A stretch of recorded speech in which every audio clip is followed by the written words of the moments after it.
كشفت مصادر مطلعة أن عملية العثور على أموال ضخمة بفيلا زين العابدين الحواس البرلماني السابق ورئيس جماعة حد السوالم تمت ليلة السبت الماضي على الساعة 2 صباحا من طرف المصالح الأمنية المختصة.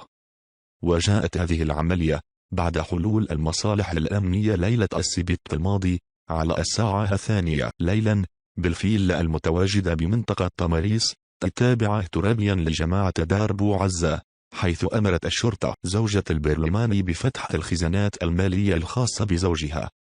وأفاد ذات المصدر أن الزوجة رفضت في البداية الاستجابة لطلب العناصر الأمنية، لكن تمت مجابهتها بأمر من وكيل الملك، وأن قرار فتح الخزانات سيتم ولو باللجوء إلى تكسيرها في حالة الامتناع، ما دفعها للاستجابة والخضوع للأوامر القضائية، حيث كانت المفاجأة الكبرى بعد العثور على مبالغ مالية نقدية قدرت في الوهلة الأولى بمبلغ 17 مليار سنتيم.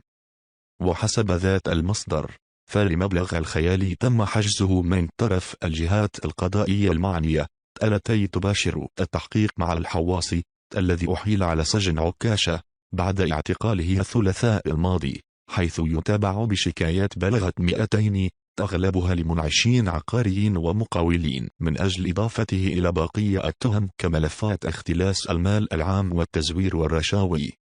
لا تنسى الاشتراك والضغط على الجرس للتوصل بجديد الأخبار، ثم الإعجاب بالفيديو والإعجاب بصفحتنا الفيسبوكية.